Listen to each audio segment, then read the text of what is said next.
What's up guys, it's Dylan Full. Today we have a video a lot of you have been waiting for and asking for. We have finally added up how much it costs to turbo my Miata off-roadster. Spoiler alert, it's a lot. About double to what I had hoped for.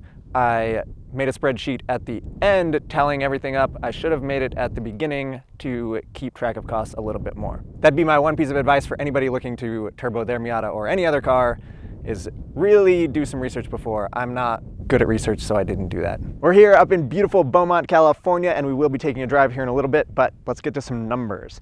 I originally decided to go turbo in April of this year. A lot of you guys had recommended the Kraken kit, so I went on their website and I think it was like $2,400, something like that. And so I pulled the trigger and went for it. Fast forward a month and had received no updates, no shipping information, nothing. A couple of my emails went unreturned and I was getting impatient, so I filed a refund through PayPal, got my money back, and then of course the guy came back with all these excuses, but he still wasn't gonna ship the kit, so I just decided I had to build my own. Before we get under the hood, I have to thank my friends at Spike Performance for the hood louvers. They keep everything nice and cool, and it was one less expense on this insane build. So thank you, Spike Performance.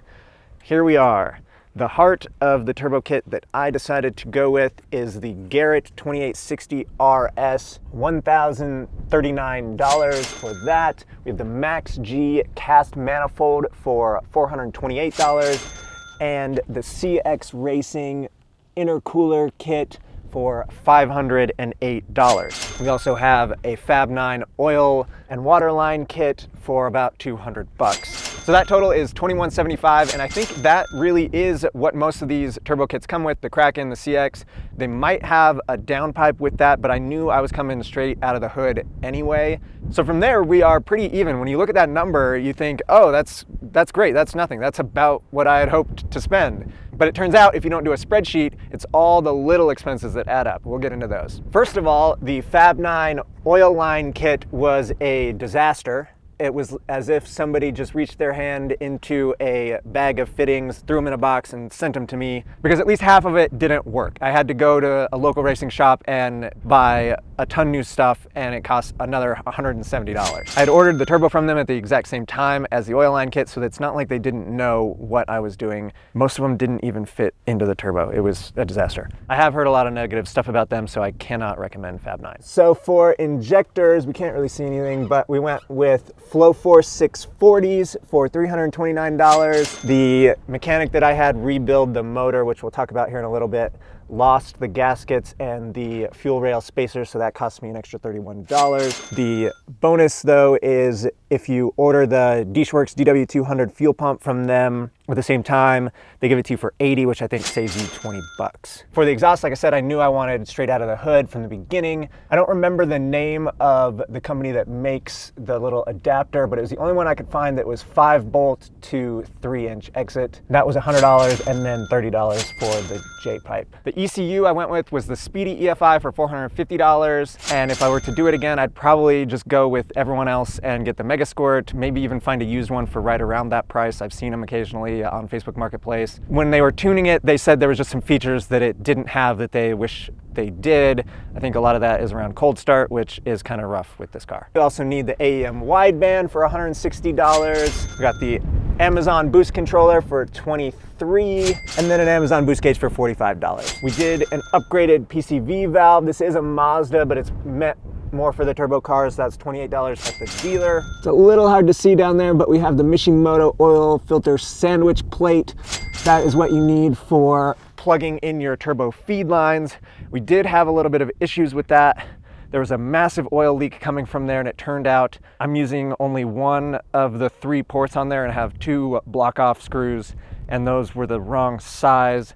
I'm not 100% sure if it was Mishimoto's fault or the mechanic that I had, he maybe lost the original ones and just shoved something in there that was wrong. But anyway, took care of that and no oil leaks. There is the fluid damper that I bought used on Facebook for $370. This is where we got a little crazy. When I'd first ordered the Kraken kit, I was thinking we'd only push for like 200 horsepower, but as things kind of progress and I keep spending more and more money, it's like, well, now I want 300 because the turbo is good for it and all these other things. So to protect the oil pump, you get the fluid damper. That's just the thing with these car projects. You do one thing and then you need to upgrade the next and the next, and it just snowballs out of hand. We have the Mishimoto turbo blanket to keep things cool. That was $131. Gold wrap was 20 bucks on Amazon. We have a $30 K&N cone filter and a $12 pre-filter that I need to attach a little better. That is everything I can think of when it comes to the actual turbo build itself, and that comes to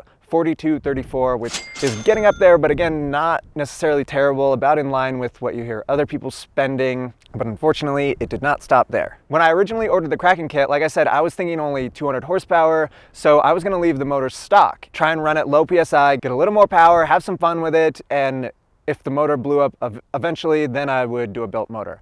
But in that month I was waiting for the kit, I came across a already built motor on Facebook for $600. Pulled the trigger on that and then found a so-called mechanic on Facebook that said he would put the motor in for me for 200 bucks. Since I hadn't done that, I figured that was a fair deal. He was doing some refreshing and found out that the motor had spun a bearing, and so we needed new bearings, pistons, rings, clutch, crank. Like, it was a nightmare.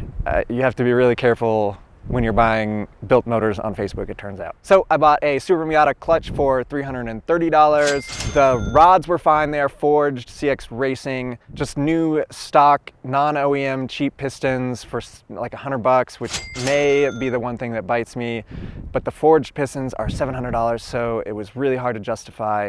If there's any problems though, that's probably where the issues are gonna arise. Got stock rings for $70, new stock gaskets for about $150. Then I went with ACL race bearings, which I have on my spreadsheet as $120, but I feel like they were more expensive than that, but the math's not gonna add up if I change it now. So the motor is out of a 99, so I needed a 99 fuel rail. My previous one was a 97. I found it for 20 bucks on Facebook. I also melted the throttle cable because it was too close to the exhaust, so I got a new one of those for 20 bucks on Facebook as well.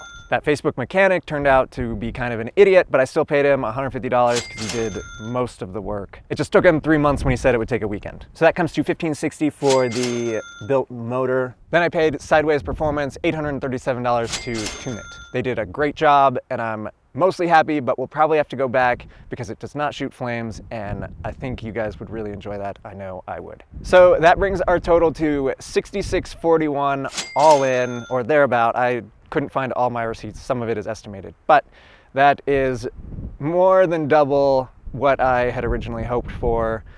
This was definitely supposed to be a budget, and I should have paid more attention to Car Passion and Cashed Out Cars on their budget builds, because now I am basically broke and probably have to sell at least one of the other cars so I don't go homeless. So if we include the original purchase price of $4,000, the $3,850 that I put in from my 1-year ownership report, that brings us to $14,491 spent on a Miata, which is kind of a lot. For that price, you definitely could get a used Razor, maybe a salvage Can-Am, and have around, I would guess, close to equal amounts of fun, but you don't have the uniqueness, which is something that I really love. So the big question is, was it worth it? And that is a hard one to gauge. I've only driven it once so far, and it is a blast. It is the most fun, ridiculous vehicle I've ever driven. Would I have liked to spend less? Absolutely. Could I recommend it to somebody instead of a Razor?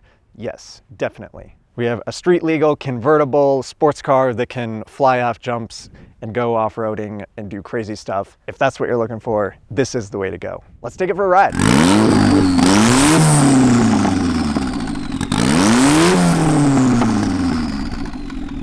It's pretty cool.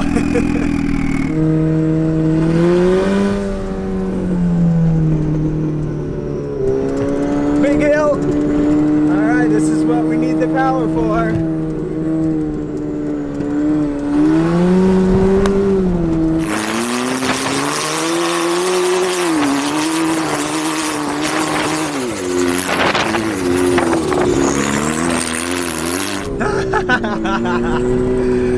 Okay, so far it's worth it. That was ridiculous. Well, so far I would put it at a hardcore yes. $6,600 is a lot of money, there's no doubt about that. Maybe maybe I would have been just as happy with less power. Having the power to go wherever I want now is just the best thing. Like, we didn't have any power before, and now I have all the power I could really ask for. I couldn't imagine wanting more than this. Yeah, this is only my second day driving it, so who knows, in a month or two maybe I'll want more. Let me know what you guys think. Was it worth it?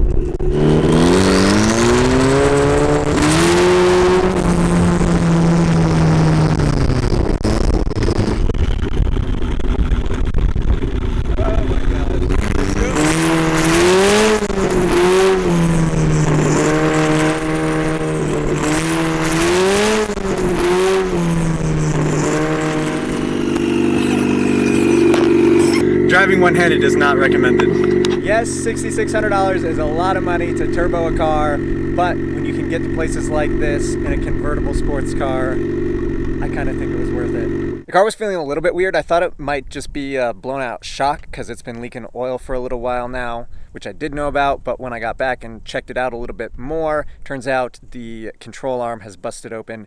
If you remember a video from the beginning of the year, that happened on the other side, and it was a pretty easy fix. Just needed some new tubing and welded it in there. Hopefully I can find somebody out here in California to do it. Otherwise, our trip is done very early.